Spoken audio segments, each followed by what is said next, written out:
오늘은 사무엘하 우리 13장 마지막 부분 13장 37절에서부터 15장 12절 이 내용을 오늘 살피는데 공교롭게도 또 우리 오전 예배 때 보았던 그것에 대해서 가장이 된 아버지의 그 역할, 이걸 좀 구체적으로 그 한 사례로서 볼 수 있는 그런 의미가 있는 또 내용입니다. 그래서 좀 집중해서 우리 볼 수 있도록 그렇게 하십시다. 자, 여기 지난번 그렇게 3주 전 우리 사무엘하 그때 할 때 이 얘기가 어디에서 딱 멈췄죠? 압살롬이 자기 형 암논을 죽이고 그리고 도망갔죠. 그래서 다윗이 굉장히 혼비백산했습니다. 왜냐하면 그 왕자들이 다 죽은 줄 알고 혼비백산 그래 했죠. 그런데 알고 보니까 암논 혼자 죽었습니다. 그리고 이거 왕자의 난을 일으킨 압살롬은 다른 나라로 그렇게 도피해서 갔죠. 그까지 우리가 본 겁니다.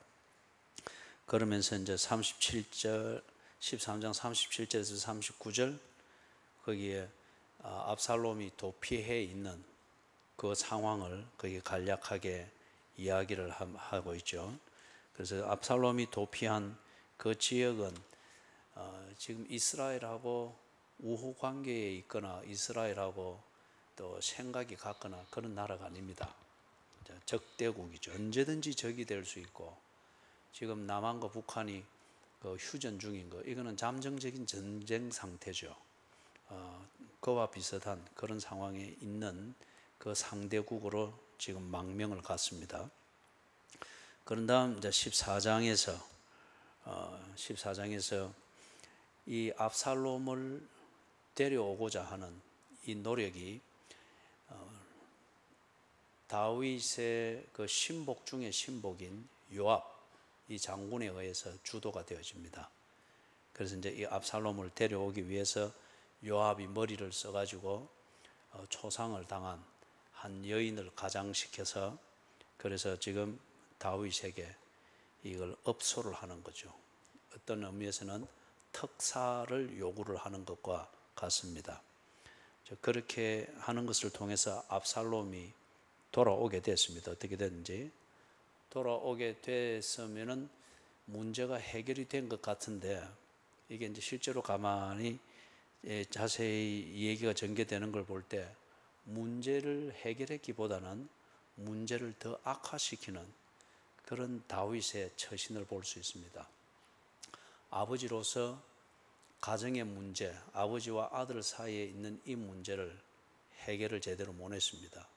그 다음에 한 나라의 군주로서 나라의 안전을 위하여 바른 그 정책을 펴지를 못했습니다. 그래서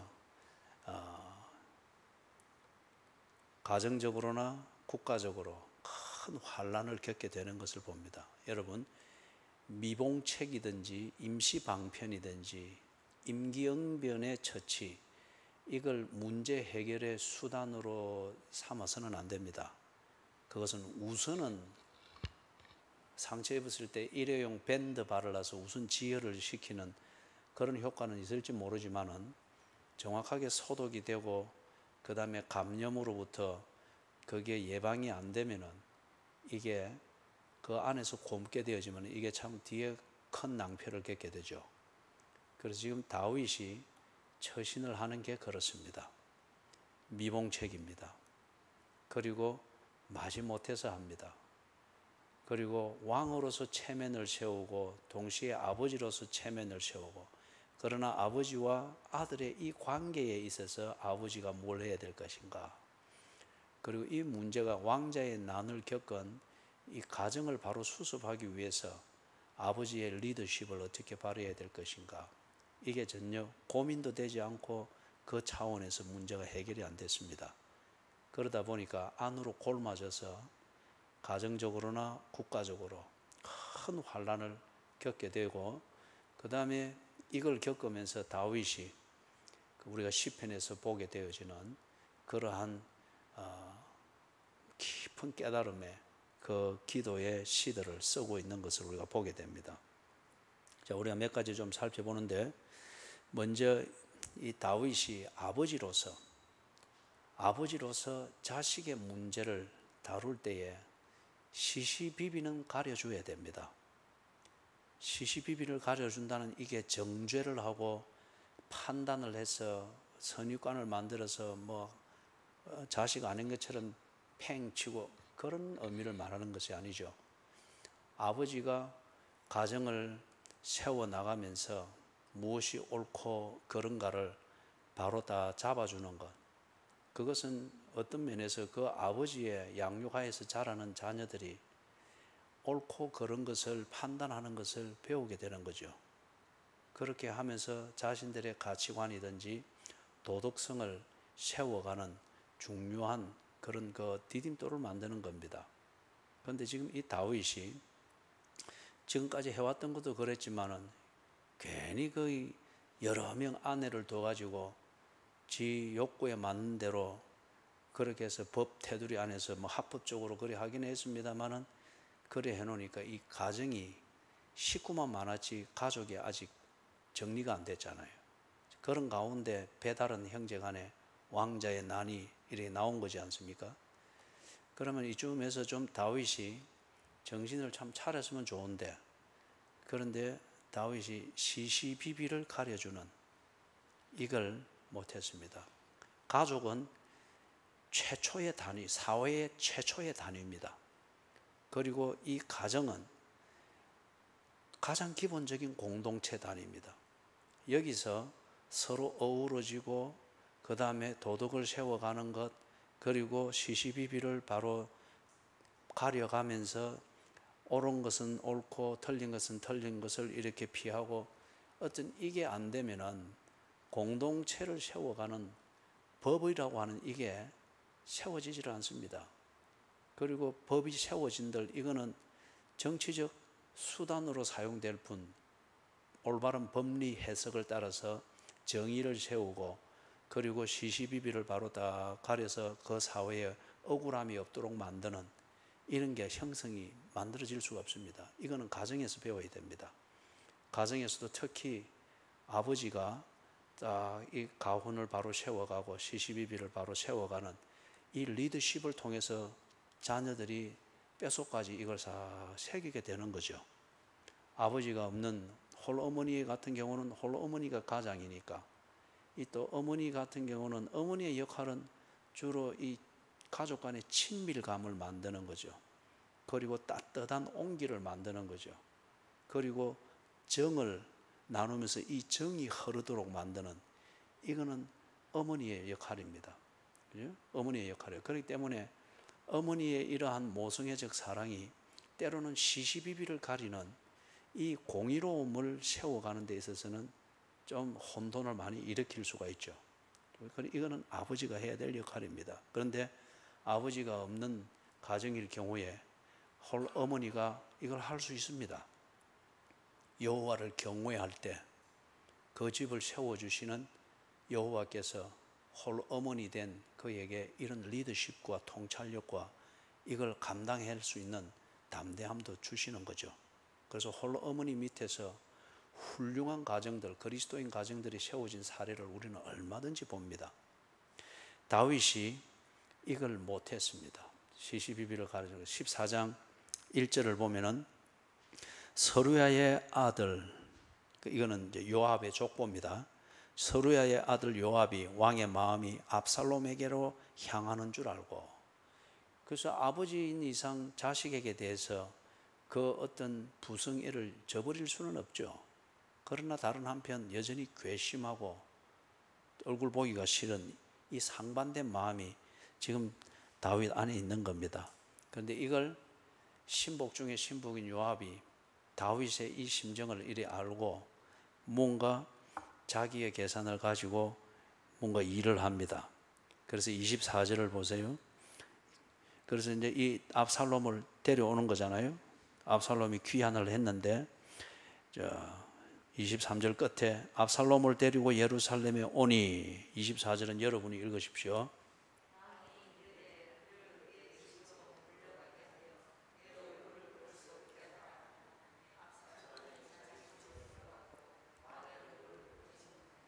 그죠? 지금 여기서 무언가 돌아와야 될 필요할 사람은 돌아오고 또 먹어야 될 그게 필요한 사람은 먹을 수 있도록 보장이 되어지고 뭐 다 일이 되는 것 같은데 그러나 미봉책입니다. 지금 여기서 시시비비가 가려지지 않습니다. 그죠? 아버지의 권위가 세워지는 것도 아니고 자식이 잘못을 인정을 하면서 뭔가 이렇게 되는 것도 아니고 그래서 아버지의 그 은혜를 입으면서 아버지와 아들의 이 진정한 화해 어떤 이게 이루어지는 것이었습니다. 이거는 아버지가 지금 이 면에서 자기 안에서 상반되어지는 이 감정의 교차 이것을 지금 스스로 관리를 못하고 있는 거죠. 그죠? 이 감정 따라 이랬다가 저 감정 따라 저랬다가 그 다음에 두 번째는 다윗이 가장으로서 뭘 지금 못하고 있는 거예요? 용서를 만들지 못하고 있습니다. 용서는 받기만 하는 것도 아니고 해주는 것만도 아닙니다. 아버지이기 때문에 용서를 베풀어 주어야 될 의무만 있는 것은 아닙니다. 용서는 가정 안에서 공유되어야 되고 용서는 시기적절하게 만들어져야 되고 그리고 용서는 관계와 교제의 회복에 필요하도록 시기적절하게 그리고 알맞은 정도로 만들어지고 시행되어야 됩니다. 그런데 지금 이걸 못 만들고 있습니다. 왜냐하면 이 큰 문제가 일어났고 싸움이 났잖아요. 이거는 법으로 해결할 문제가 아닙니다. 그죠? 법으로는 니는 요만큼 먹고 너는 요만큼 먹어라. 그렇게 해서 더 큰 화를 면하게는 할 수 있을지 모르지만은 이 상처난 관계가 회복될 수는 없습니다. 여러분 법으로 이혼 위기에 있는 부부가 새로 고쳐지고 하는 그걸 보았습니까? 아니잖아요. 그죠? 그렇기 때문에 여기서 지금 이 문제를 해결할 수 있는 것 이는 용서입니다. 용서는 상처를 아물게 만들고 용서는 상처에 의해서 헤집어진 것을 새살이 돋게 만들고 용서는 그런 앙금들을 녹여 없애는 이 강력한 힘이 있죠. 그죠? 새로운 시작을 하게 하는 게 용서라고 하는 이것이죠. 그런데 32절을 보십시다. 14장 32절. 여기는 어떤 얘기냐 하면은 압살롬이 돌아왔습니다. 돌아왔는데 뭐 이게 가택 연금 상태도 아니고 자기 사회 활동이든지 그 다음에 가족으로서 아버지와 가족들과 교제를 나누는 일상생활이 이게 전혀 안 되는 그런 것으로 고립이 되어 있단 말이에요. 이런 상태에서 압살롬이 내가 이래 못 살겠다. 그렇게 해서 지금 아버지 만나게 해달라. 단편을 짓겠다. 어떤 이런 겁니다. 그래서 사람을 넣어서 그걸 이제 해결을 하는 그겁니다. 32절 같이 읽어봅니다. 시작.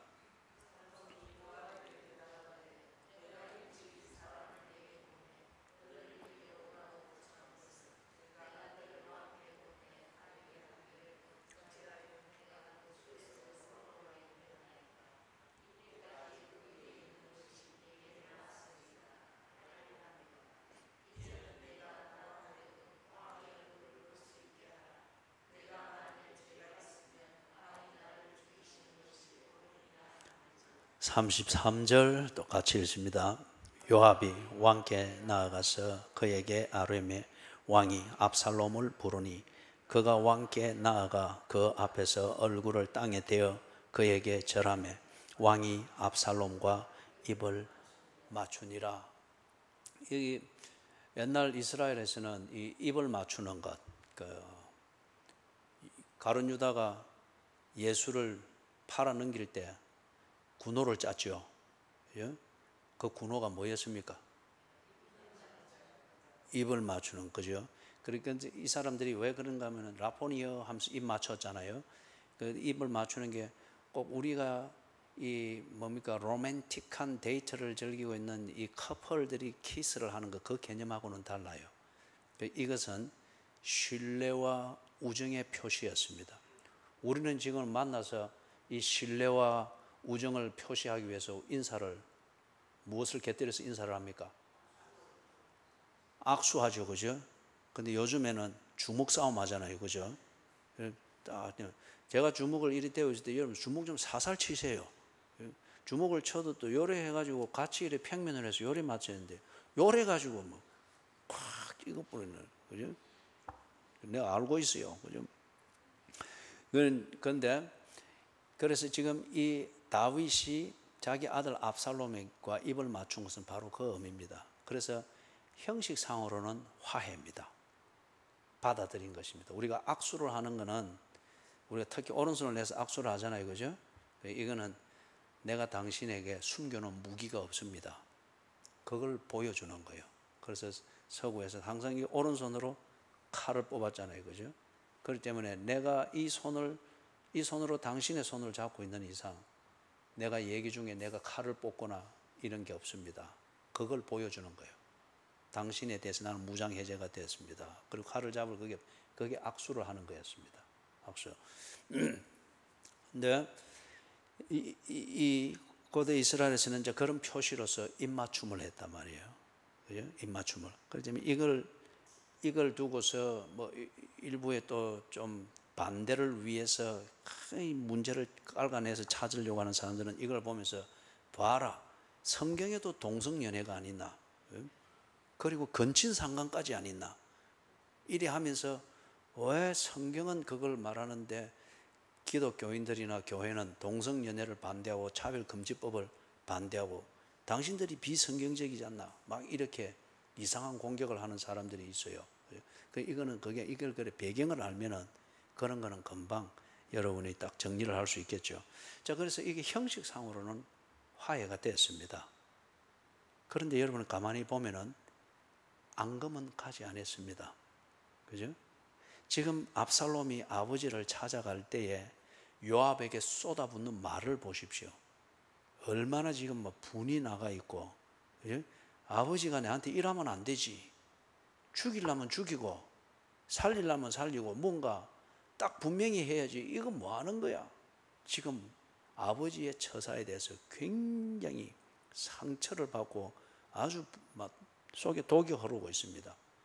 그래 가서 인사하고 그래 했는데 왕은 압살롬과 입맞춤을 해주는 정도였습니다. 그래 있으면서 불안해하지 말고 밥 잘 먹어라. 먹여주고 입혀준다고 해서 여러분 그게 가족 안에서 교제가 온전해집니까? 먹여주고 입혀주는 그걸 가지고서 자식들이 부모의 속을 뒤집어 놓는 그런 일들이 가정 안에 얼마나 많습니까? 그래서 지금 이 뭔가가 꼭 있어야 될 것, 용서를 만드는 이걸 지금 아버지 다윗이 안 하고 있습니다. 못하고 있다고 보다 안 하고 있는 것으로 저는 보입니다. 자신의 그 한쪽 편의 그 감정, 그 상한 심정, 아픈 마음 또는 압살롬에 대해서 실망한 그것, 이게 자기 스스로 아직 안 풀어져 있고 그 다음에 아버지로서 이걸 극복하고 자식에게 이게 지금 아버지의 그 꼭 해야 될 그 일, 이 면에서 정리가 안 됐습니다. 그래서 지금 형식적으로는 뭐 생일 챙겨주고 밥 먹여주고 이거 먹고 싶나 먹자. 이제 오래간만에 다 만나서 우리 식사라도 해야지. 그래 하면서 뭐 또 판에 박힌 안부 나누는 이야기 하다 보면은 꼭 이 아버지의 얘기 끝에는 잔소리가 들어가잖아요, 그죠?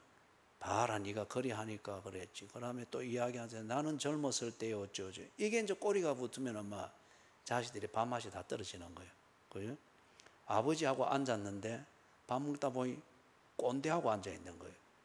그러니까 이게 막 지혜로워야 됩니다. 자식들이 부모의 말을 안 듣고자 하는 게 아니에요. 그죠? 그 문화와 그 코드를 이해하면서 대화가 될 수 있도록 대화를 만들어가는 그 지혜가 필요합니다. 그죠? 그런데 이 다윗이 용서를 베풀지 않는데 여러분 지금 이 다윗이 용서를 베풀어야 됩니까? 용서를 받아야 됩니까? 지금 이 다윗과 압살롬 이 사이에서 관계가 회복되기 위해서 용서를 만들어야 된다면 용서를 베풀어야 될 사람은 누구고 용서를 받아야 될 사람은 누굽니까? 다윗이 용서를 베풀어야 된다. 그죠? 또요. 반대는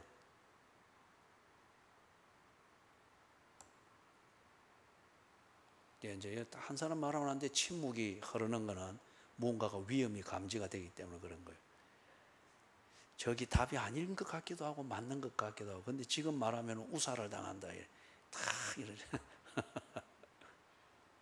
근데 아버지로서 자식에게 용서를 베풀어야 될 일이 있죠.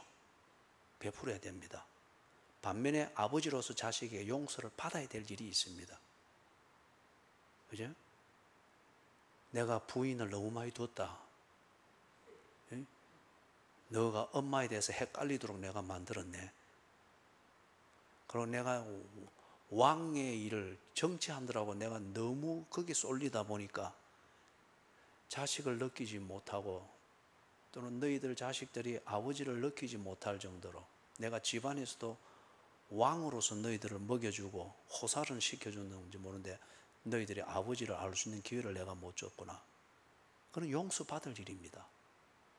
자식에게 용서받을 일입니다. 그죠? 그렇기 때문에 여러분, 용서는 계급의 개념이 아니죠. 용서는 관계의 유지와 그 관계에 건강한 교제를 위해서 꼭 실천을 해야 될 필수 조건입니다.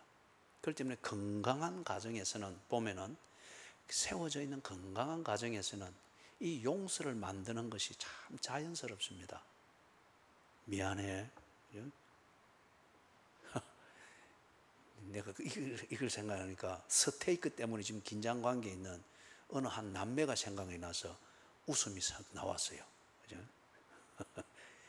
재밌는 긴장입니다.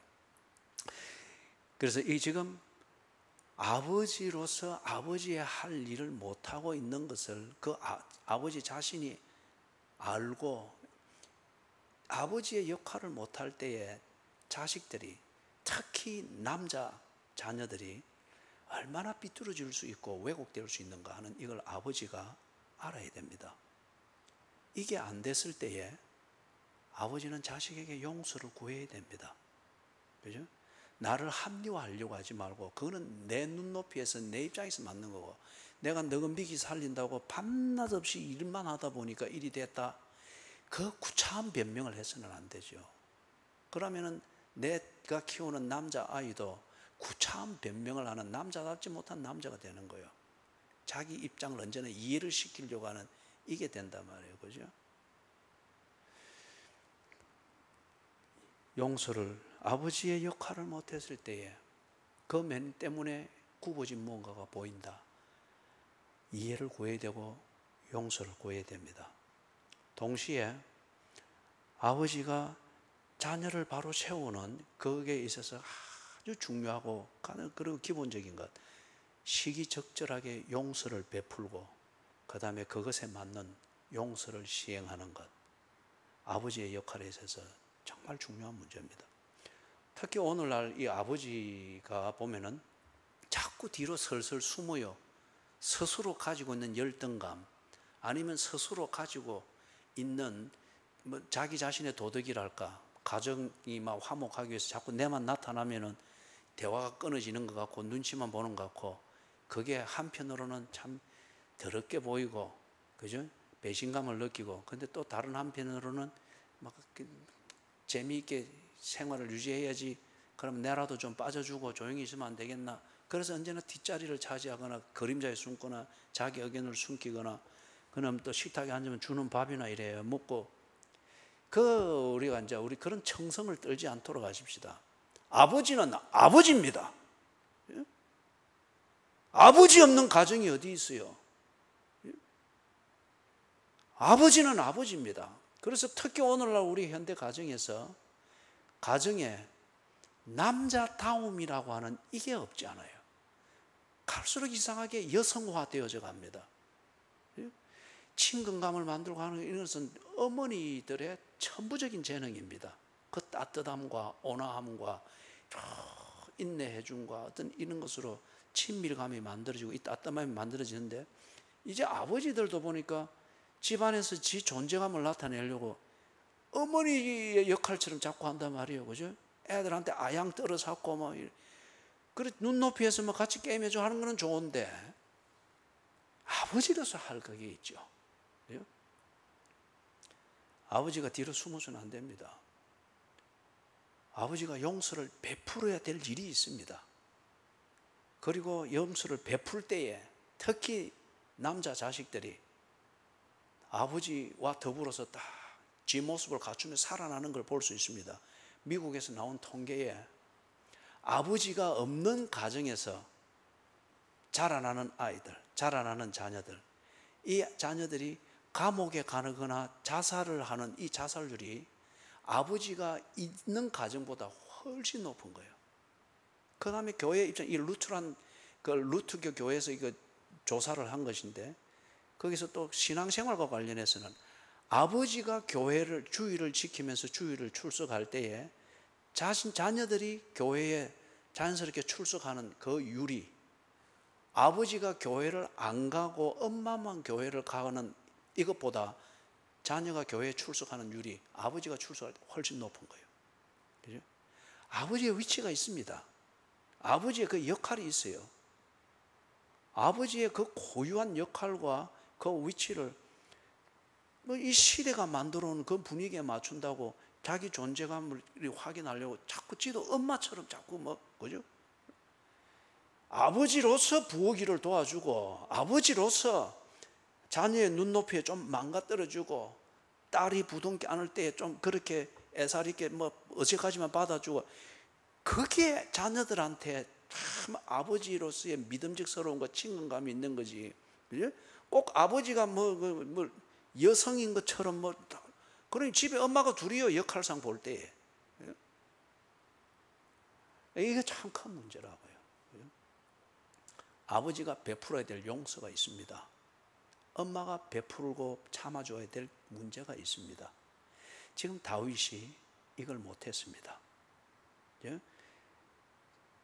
아들 압살롬에게 혼돈시킨 것, 용서를 구해야 됩니다. 하지 않았습니다. 그리고 아들 압살롬에게 용서를 베풀어야 합니다. 자식으로 품으려면 용서를 베풀어야 합니다. 그러나 이것을 하지 않았습니다. 그냥 먹여주고 재워주고 왕자의 입어야 될 옷과 거주해야 될 모든 물질적 후원을 다 했습니다. 그러나 그 속이 고쳐지지 않았습니다. 그 다음에 세 번째는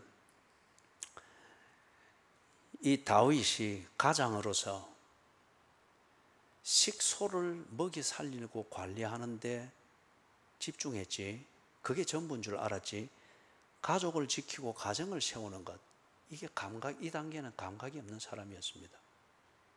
여러분, 식구와 가족은 다릅니다.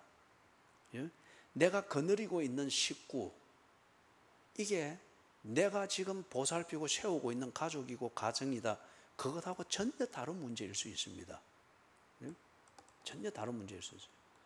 어린이날이 되면은 식솔 중에 어린 것을 만족시키기 위해서 원하는 대로 사주고 원하는 대로 먹여주고 원하는 대로 막 데리고 다니고 그러는데, 그런데 정작 어린이날이 끝나고 나면은, 이벤트가 없으면은 가족으로서의 어린 것, 이것에게 남자아이는 남자를 가르치고 여자에게는 여자를 가르치고, 이러한 아버지로서의 헌신, 이게 없는 거예요. 이런 것 때문에 이 아버지는 식소를 거느리는 거지, 가족을 부양하고 가정을 세워가는 아버지는 그 역할을 안 하고 있는 거죠. 다윗이 지금 이 단계에서 이렇습니다. 그죠? 이 단계에서 그냥 먹여주고 입혀주고 지 자고 싶은 데서 자도록 해주고, 그런 면에서 보장해주면 다 되는 거로, 아버지 역할 다 되는 거로 이리 생각을 한 거예요. 그러니 이 압살롬은 아버지에 대한 신뢰와 감사함이 생기기보다는 갈수록 더 상처만 깊어지고 있습니다. 이게 원한이 되고 있습니다. 그죠? 이거는 이제 얘기 여러분이 15장 12절까지 흘러가는 이 내용을 보면은 그것을 짚을 수가 있을 겁니다. 그 다음에 이 아버지가 지금 아들 압살롬에게 참 못하고 있는 것, 정말 지금 중요한 것을 놓치고 있는 게 뭔가, 영어 표현에 manhood라고 하는 게 있습니다. manhood는 남자다움을 말합니다. 남자다움. 남자는 남자다우고 남자의 그 정신, 그죠? 남자의 매너, 남자이기 때문에 남자다운 그 역할을 배워가고 남자다운 정신을 배워가고 이렇게 할 때에 자신의 존재감을 확인할 수 있다는 거예요. 남자아이를 여자처럼 키울 때에, 그죠? 여자처럼 키울 때에, 그리고 여성의 감성으로 자꾸 집어넣고 문제가 있을 때 여성의 감성과 그 코드로 문제를 풀고 그 결과에 대해서 받아들이고 만족하도록 억압되는 분위기가 자꾸 이렇게 될 때에 이 사회는 한쪽이 불구가 됩니다. 그죠? 남성성과 여성성이 균형이 잡혀야 그 공동체가 안정됩니다. 서로는 경쟁이기도 하고 보완이기도 하고, 그래서 균형이 잡혀야 되는데 요즘 사회는 모든 게 갈수록 여성화되어져 가는 경향이 크고, 이걸 좀 타협적으로 표현해서 중성화시킨다, 어떤 이런 표현들이 있죠. 예를 들면 어느 그 의류 브랜드 유니클로가 우리 땅에 와서 참 성공을 했던 게 그 디자인의 기본 컨셉이 중성이잖아요. 그죠? 남자도 입을 수 있고 여자도 입을 수 있고, 그걸 가지고서 그 캐주얼 브랜드로 해가지고 대단히 히트를 친 거잖아요. 그죠? 근데 이게 우리의 정신세계를 이렇게 반영을 하는 거단 말이에요. 다윗이 큰 실수를 지금까지 이렇게 하고 있는 게, 아버지로서 자기가 책임 맡고 있는 이 가정에서 manhood, 남자의 남성성, 이것을 키워주고 이것을 양성시켜주고, 그래서 이 가족의 남성성과 여성성이 균형을 잡을 수 있도록 이걸 지금 못하고 있는 겁니다. 짚어보면은 한 네 가지를 간단하게 짚어보면 이렇습니다. 정의감. 압살롬이 배다른 형 암논을 죽인 것은 동기는 정의감입니다. 지와 같은 어머니에게서 난 자기의 여동생 다말을 강간했지 않습니까? 이거는 분명히 잘못된 것이고 이게 대해서 붕괴할 수 있어야 됩니다. 정의감입니다. 그런데 이 정의감을 압살롬이 어떻게 풀었습니까? 복수로 풀었습니다. 이거는 남자다운 게 아니거든요. 정의감을 가지는 것은 남자다운 것인데, 그런데 이 정의감을 푸는 방식에 있어서 남성다움을 아버지가 가르치지를 못했습니다. 통제하든 훈계하든 다른 대안으로서 이 정의를 바로 세워주는 것으로 조치를 하는 것이든 이런 것을 통해서 남자가 정의감을 가지고 이 정의감으로 남자답게 이것을 어떻게 푸는가 볼 수 있는 기회를 주지 않았습니다. 그죠? 설명도 안 해주었습니다. 그렇기 때문에 그 가정에 피해 복수가 일어났던 거죠. 그죠? 이 남성성을 가르치지 않으니 정의감이 오도되었습니다. 두 번째는 그 정의감의 그 부분에 대해서는 13장 37절에서부터 39절, 그거는 우리가 처음에 봤습니다. 압살롬이 복수를 하고 난 다음에 그 다음에 당당하지 못했잖아요. 도망갔잖아요. 이거는 남자가 아니거든요. 그리고 그렇게 하는 것, 그거는 정의감을 바로 실현하는 게 아니거든요. 아버지에게서 이걸 못 봤기 때문에 그렇습니다. 아버지에게서 이걸 못 배웠기 때문에 자신의 정의감이 그냥 감정으로만 흘러가 버리고 해놓고는 책임을 못 지는 거예요. 책임을 못 지는 거예요. 그죠? 책임을 지지 못한다, 또 책임지는 자세를 못 가진다, 이거는 남자가 아닙니다. 그죠? 남자다운 것은 책임질 일을 했으면 책임을 지는 겁니다. 이 부분에 대해서. 그죠? 책임져야 될 일을 해놓고 도망을 가서 다른 사람이 책임지도록 하는 것, 이거는 남자가 아니에요. 다윗이 이걸 못 가르친 거예요. 그 다음에 두 번째는 아버지가 가르쳐야 될 그 남자다움, 남자아이에게 가르친 남자다움. 아버지와의 문제가 있을 때, 다시 말해서 문제 해결 또는 책임져야 될 일이 있을 때 다른 사람 이용해서는 안 됩니다. 내가 해결해야 될 문제일 것 같으면, 또 내가 책임져야 될 문제일 것 같으면 내가 나서야 합니다. 그거에 대해서 내가 책임을 져야 하면 내가 문제를 해결해야 되는데, 이 압살롬이 문제 해결을 위해서 뭘 합니까? 누구를 이용을 하는 거예요? 우리 14장 21절에서부터 24절 같이 읽습니다. 시작.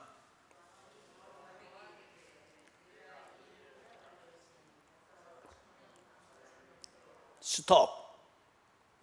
와, 이쪽 줄은 아무도 읽지를 않소.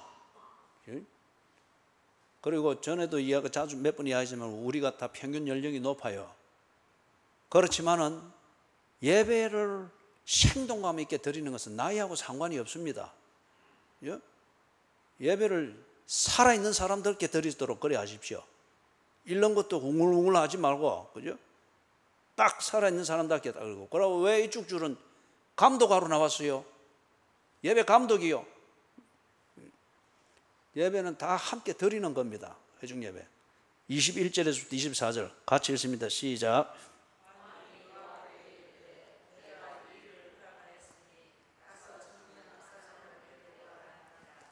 요압이 땅에 엎드려 절하고 왕을 위하여 복을 빌고, 요압이 이르되 내 주 왕이여 종의 구함을 왕이 허락하시니 종이 왕 앞에서 은혜 입은 줄을 오늘 아나이다 하고, 요압이 일어나 거술로 가서 압살롬을 데리고 예루살렘으로 오니 왕이 이르되 그를 그의 집으로 물러가게 하여 내 얼굴을 볼 수 없게 하라 하매, 압살롬이 자기 집으로 돌아가고 왕의 얼굴을 보지 못하니라. 이게 지금 다윗이 자기 이 문제를 해결함에 있어서 원할 뿐 실행은 하지를 못하고 있습니다. 요압이 지금 이 문제를 다 해결하고 있습니다. 이거는 압살롬에게도 마찬가지예요. 다음 페이지 넘어가 가지고 28절에서부터 33절 28절에서부터 33절인데 여기 우리 28절에서부터 31절까지만 같이 읽도록 하십시다. 압살롬이 이태 동안 예루살렘에 있으되 왕의 얼굴을 보지 못하였으므로 압살롬이 요압을 왕께 보내려 하여, 압살롬이 요압에게 사람을 보내 부르되 그에게 오지 아니하고 또다시 그에게 보내되 오지 아니하는지라. 압살롬이 자기의 종들에게 이르되 보라, 요압의 밭이 내 밭 근처에 있고 거기 보리가 있으니 가서 불을 지르라 하니라. 압살롬의 종들이 그 밭에 불을 질렀더니. 이 압살롬이 굉장히 집요합니다.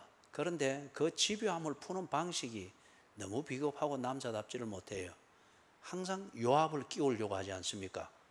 그리고 요압을 이용해 가지고 아버지에 대한 자기의 요구를 관철시키려고 하는, 이게 있죠.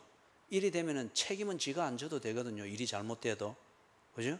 책임은 지가 안 져도 되고, 현장에 있는 요압이 다윗으로부터 뭐 혼날 일이 있으면 혼나고 뭐 그렇게 되는 거죠.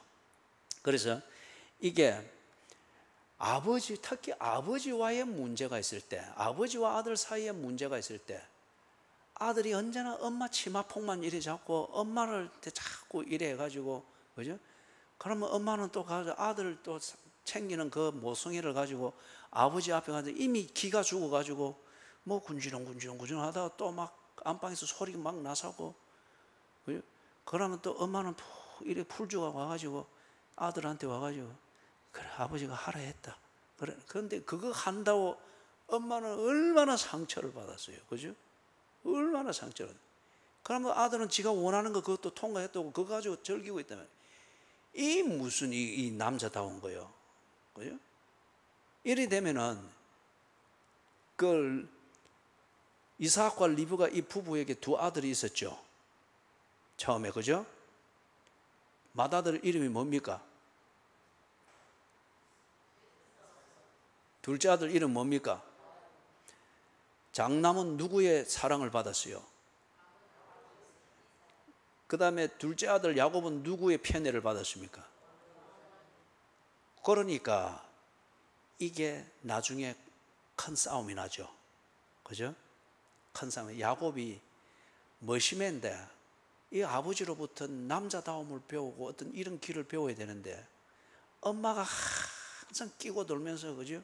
끼고 돌면서 막 그러니 언제나 문제만 있으면 엄마한테 가가지고 쫄쫄쫄 해서 뭐 형제간의 일이, 이게 지금 특히 아버지와 아들의 문제가 있으면은 아들이 찾아와서 엄마한테 뭔가를 구하고 누나한테 와서 뭔가를 구하고 이래 해도 들어줄 만한 게 있고 그래 해서는 안 될 게 있습니다. 그럴 때는 야 이놈, 네가 머시매가 돼가지고 그리고 아버지가 네를 죽이나 어떻게 하나, 맞을 짓을 했으면 가서 맞아라. 그리고 용서를 빌 일이 있으면 용서를 빌어라.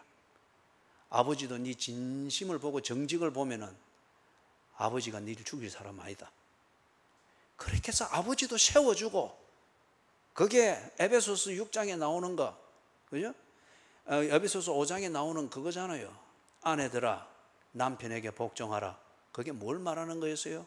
남편의 리더십과 남편이 인정받는 것을 알게 해주라는 그 말이잖아요. 그것으로서 남편에게 복종하는 거고, 남편은 아내를 다 제 몸처럼 아끼고 사랑하는 것으로서, 이 보면은 이 자식들이 조금 커가면은 엄마가 만만하니까 엄마에 대한 친근감을 굉장히 무례한 말과 행동으로 한단 말이에요. 그죠? 그냥 이래, 김 집사 가자, 이거는 굉장히 친밀하고 좋은 거예요. 이거는 또 엄마도 그 아들한테 그래요? 좋은 거예요. 보십시오, 김영수 주사님이 그런 소리 몇 번도 젊어졌잖아요. 그죠? 꼭 남자친구한테 이게 뭐 구애받는 것처럼. 이거는 남자 애들이 엄마한테 해주는 유머고 친근감이고 그럴 수 있어요. 그런데 뭔가를 의견을 말하고 결정을 하고 아니면은 부엌에서 일하는 엄마한테 엄마는 어떻게 늘 그래 초라하고 옹색하고 뭐 어쩌고, 그죠? 아니면 또 엄마가 뭐 좀 하라고 이렇게 할 때에 지금 바쁜 거 안 보여? 뭐 어쩌고. 요즘 전번에 TV에 한번 우연히 보니까 7살짜리 애가 6살인가? 그 머시매가 지 엄마가 그 게임 그만하라고 이제 다 해서 게임기를 숨겼는 거야. 그러니까 얘가 막 부엌에서 일하는 엄마한테 와서 막 시달리고 막 이러니까 그 엄마도 지치가지고 그 아파지고 앉아가 울더라고요. 그러니까 이 얘는 또 그 앞에서 발로 이거 컵보드 이걸 콕콕 차면서 지지질 짜자면서 엄마는 나를 불행하게 하는 사람이야. 그렇기 때문에 나는 집을 나갈 거야. 행복하게 해줬는데 내가 왜 여기 있어?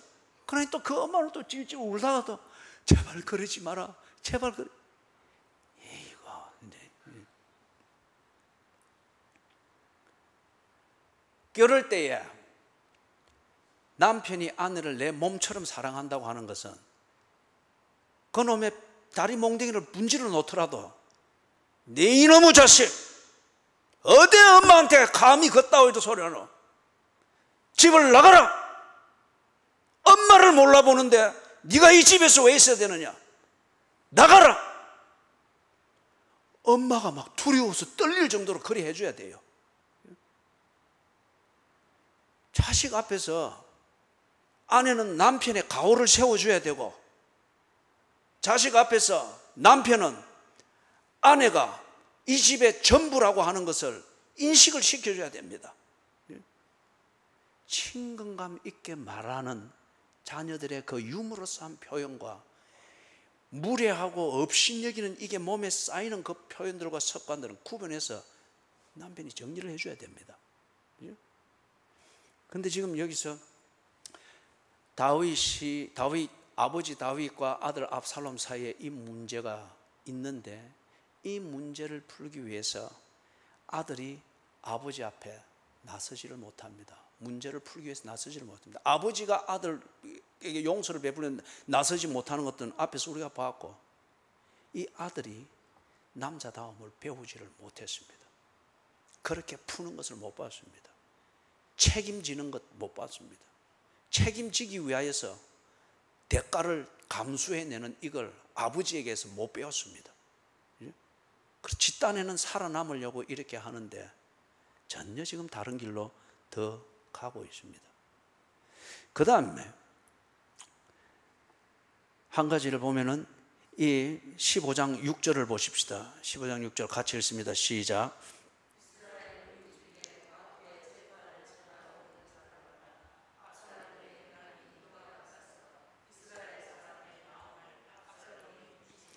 이 부분은 1절에서부터 6절을 여러분이 나중에 또 그렇게 읽어 보십시오. 6절을 이제 종합적으로 읽어 봤는데, 이 압살롬이 목표 내지는 비전, 이것을 세우는 것. 남자는 자기 인생의 목표를 정하고 가는 방향을 정하는 비전을 정할 때 사리사욕을 쫓아서 좀스럽게 하는 게 아니다.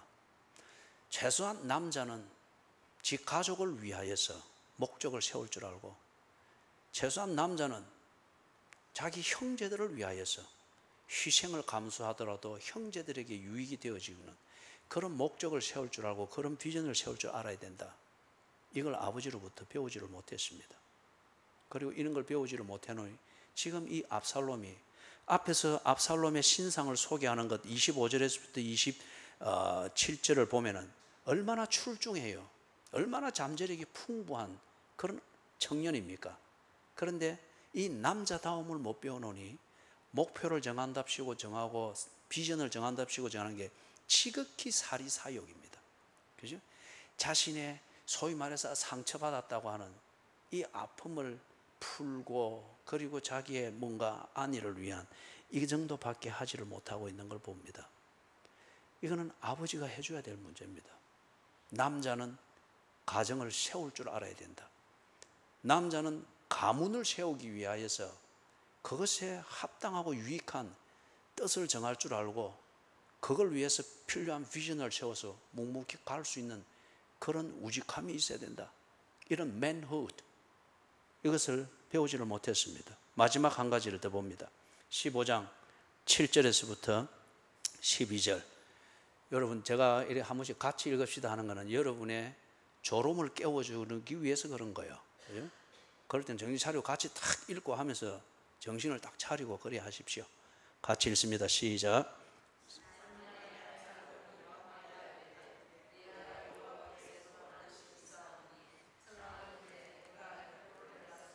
그 서원을 이루게 하소서.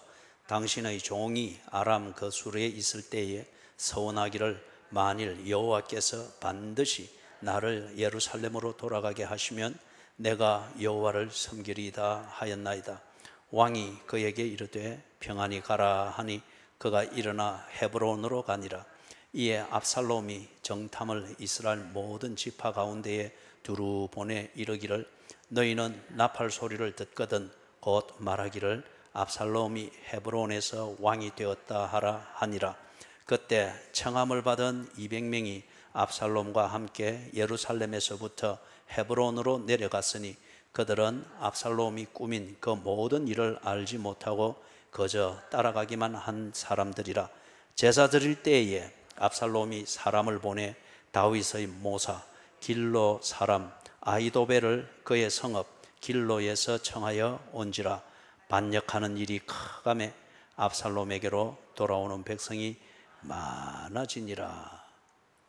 여러분, 지금 이 압살롬이 굉장히 집요하죠. 그리고 자기 야심에 대하여서도 굉장히 집요하고 성취감이 아주 강하고, 근데 이게 앞에 25절에서 27절에 봤던 이 좋은 잠재력을 가지고 있는 이 아들을, 남성성을, 올바른 남성성을 가르치면서 이 잠재력을 개발할 수 있는 이 양육이 아버지로부터 안 됐던 겁니다.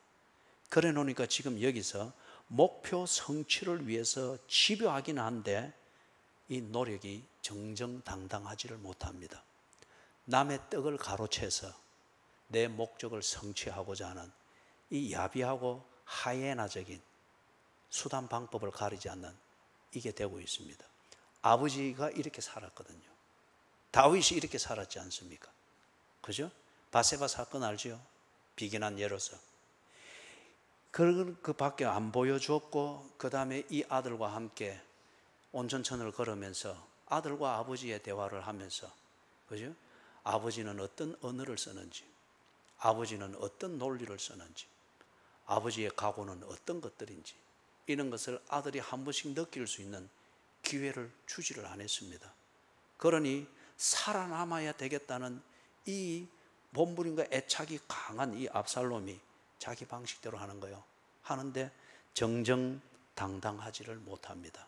남의 떡을 가로채는 이것이죠. 그런데 오늘날 아버지들이 자식들이 이렇게라도 해서 지 먹고 살고 그 다음에 그 부스러기를 가지고서 아버지나 엄마에게 유익을 주고 뭐 한 번씩 가족들을 위해서 뭐 한우 고기 한 장사씩 사오면 출세했다고 막 자랑해서 하고 이런단 말이에요. 여러분, 그런 거 가지고는 오늘 우리가 오전에 봤던 것처럼 수고한 대로 먹는 가정이 될 수가 없습니다. 그죠? 수고한 대로 먹는 이게 뭐였습니까? 복이 있도다. 그것의 정표였지 않습니까? 여러분, 수고했을 때 먹을 수 없는 수고를 하는 걸 보고 헛수고라고 합니다. 압살롬이 지금 하고 있는 이게 집요하고 성취감을 위해서, 성공을 위해서 지 나름대로 가르쳐 주지 않았으나 집요하게 하는 것 같아서 대견하게 보이나 먹을 수 없는 수고를 하고 있는 거예요. 헛수고를 하고 있는 거예요. 정정당당하게 사는 것이 뭔지, 정정당당하게 자기의 목적을 이루는 이 생활력, 그 수고, 그걸 통해서 얻는 결과물로서 복이 무언가를 아버지로부터 배우지를 못했습니다. 아버지가 이걸 가르치지를 않았습니다. 여호와께서 집을 세우지 아니하시면 집 짓는 자의 수고가 헛되고 여호와께서 성을 지키지 아니하시면 파수꾼의 경성함이 허사로다. 128편 1절에서는 여호와를 경외하며 그 길을 걷는 자는 복이 있도다. 네 손으로 수고한 대로 먹을 것이며 복되고 형통하리로다. 이거는 아버지가 가르쳐야 됩니다. 시편 127편과 128편은 아버지의 리더십 중심으로 지금 이 얘기가 되어지고 있는 거예요. 아버지의 리더십 중심으로. 아버지가 지 자식 중에 남자아이는 남성성을 가르쳐야 되고 여자아이에게는 어머니의 품위와 그 지위를, 이 집안의 전부는 엄마다 하는 것을 심어주면서 어머니를 보고 배울 수 있도록 해주고, 이렇게 될 수 있도록 평화와 안전과 행복을 느낄 수 있는 이 가정을 끌어가는 리더십을 아버지가 보여주는 겁니다. 그걸 위해서 아버지가 여호와께서 집을 세우도록 여호와를 경외하며 그의 길을 걷는 이걸 보여주었어야만 됩니다. 다윗이 이걸 못한 거예요. 자기 집안에서 남성성을 가르치지를 못했습니다. 남자아이들이 남자의 길을 걷는 것, 이걸 가르쳐주지 못한 거예요. 어제 한 10시쯤 주보와 이런 준비들을 일단락 마무리를 하고, 그때 되면 이제 머리가 이제 부하가 걸려가지고 멍하거든요. 그러면 제가 이제 일어나서 온전전에 나가서 좀 걷습니다. 어제는 늦게 돼가지고 10시쯤 나가서 이제 걷는데 아주 참 보기 좋은 광경을 만나서 기분이 좋았어요. 4인 가족이었습니다. 남편, 아내, 아들, 딸.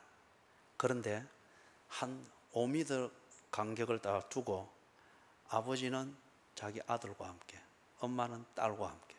아들이 보니까 한 중3쯤 돼 보여요. 중2나 중3쯤. 그래서 아버지하고 이래 걷고 뒤에 딸하고 이래 걷고, 참 보기가 좋고 저렇게 간격을 두고 걷는데 의미가 있을 거다, 뭔가 이유가 있을 거다 싶어서 걸음을 조금 늦추어서 살짝 엿들어 봤습니다. 아니나 다를까 남편과 아내가 의도적으로 그 시간을 가진 거예요. 그러면서 아내는 딸에게 하고자 하는 얘기를 하고 있고, 이는 거의 장난이었습니다. 딸의 친밀감과, 그 다음에 아버지는 아들과 걸으면서 아버지의 얘기를 하고 있었어요. 아버지가 중학교 다닐 때에는 하면서, 또는 아버지 때 우리가 공부할 때는 하면서, 그냥 아들이 간간히 가다가 그 정도 중2, 중3쯤 되면은 사람 소리인지 소울음 소리인지 구분이 안 되는 목소리잖아요. 그죠? 그래. 그러면서 싹. 그리고 내 속도로 다시 하면서 이렇게 하면서 참 보기 좋았어요. 참 기분도 좋았고.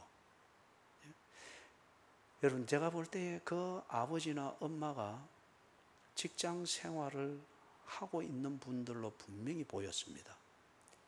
몸 차림도 그렇고, 그죠? 분위기가. 그럼에도 불구하고 그 늦은 시간, 10시간 넘은 그 시간에 시간을 내서 일어나는 게, 그 아이들한테는 그 시간이 그리 피곤한 시간이 아니에요. 그런데 이 엄마 아버지한테는, 직장 생활하는 이 엄마 아버지한테는 굉장히 피곤한 시간일 수 있습니다. 그런데 옆으로 시간을 내서 아버지가 아들과 짝지어서 걷고 엄마가 딸과 짝지어서 걸으면서 뭔가 아버지가 아들한테 교육해 주고자 하는 것, 이걸 하기 위해서 그런 거지 않겠습니까? 그 가정은 저는 상상하건대 분명히 균형이 잡혀서 안전할 것이다. 그죠? 그리고 이 아들과 딸은 지 성을 알고, 그리고 지 역할을 알고, 그 다음에 배운 그것에 근거해서 자기의 삶을, 압살롬처럼 잠재력을 개발하지 못해서 엉뚱한 대로 끝나버린 이게 아니고, 이러한 엄마와 아버지의 그 균형 잡힌 교육과 양육을 통해서 자신의 잠재력을 한껏 개발해내어서 자기 인생을, 자신감을 가지고 살 것이다. 안심이 됐습니다. 여러분, 특히 아버지 된 자들은, 그리고 지금 홀어머니로서 가정을 세워가고 있는 가정일지라도 이걸 잊어서는 안 됩니다. 남자아이에게 manhood, 남성성을 가르치고, 여자아이에게 girlhood, 여성성을 가르치는 것. 이거는 엄마를 보면서 배우는 것이고 아들은 아버지를 보면서 배우는 겁니다. 다윗이 실패했던 것, 정의감을 발휘하는 것, 이것을 제대로 가르치지 못할 때 복수하는 사람이 되었고, 그리고 문제 해결과 책임져야 될 일들, 이게 인생에서 얼마나 반복이 되겠어요. 이걸 푸는 걸 언제나 다른 사람 개입시켜서 그렇게 해서 어부지리로 해결을 하려고 하는 이 문제, 이것에 대해서 문제 해결은 본인이 해야 될 것은 본인이 나서고, 아버지와 아들의 문제는 특히 아버지 앞에 아들이 나설 수, 그렇게 해결할 수 있는, 이걸 배우지를 못했습니다. 세 번째는 목표를 세우고 비전을 정하는, 이거에 있어서 남자는 사리사욕을 따라 하는 것이 아니다. 가족과 형제와 가문을 생각할 수 있는 이런 통이 있어야 된다. 이걸 아버지로부터 못 배웠습니다. 그리고 마지막 한 가지는 목표 성취를 위해서 집요하게 집착하는 건 좋으나 정정당당하지 못할 때, 수고했으되 먹지 못하는 헛수고로 끝난다. 이 시행착오를 아버지를 통해서 배우지를 못했습니다. 그래서 아버지 된 여러분들, 여호와께서 세우시는 집을 위해서 그리스도인 아버지로서 가정에서 남성성을 세워가고 교육하고 양육하는 이 문제, 절대 회피해서는 안 됩니다. 여성화되어질 때에 우선은 다 부드러울 수 있습니다. 그러나 여호와께서 세우시는 집에 한쪽 축은 무너지는 겁니다. 그렇죠? 그리고 집에 지금 아버지가 없이 홀로 가정을 세워가고 있고 지켜가시는 어머니 되신 분들, 예수님이 여러분의 남편입니다. 여호와를 경외할 때에 여호와께서 여러분에게, 여러분의 가정에 있어야 될 남성성, 그 통로를 언제나 인도하고 열어줄 것입니다. 홀어머니로서 가정을 세우고 자식을 키웠던 그 그리스도인 가정에 아주 위대한 인물들, 그리고 영향력 있는 그리스도인 가정에 얼마든지 세워져 왔습니다. 낙담하지 마시고 낙심하지 마시고 다윗을 보면서 오늘 우리가 해야 되는 일, 여호와께서 세우는 집을 위해서 아버지가 해야 될 그 역할을 가정에서 잘 회복하게 되시기를 주님의 이름으로 축원합니다.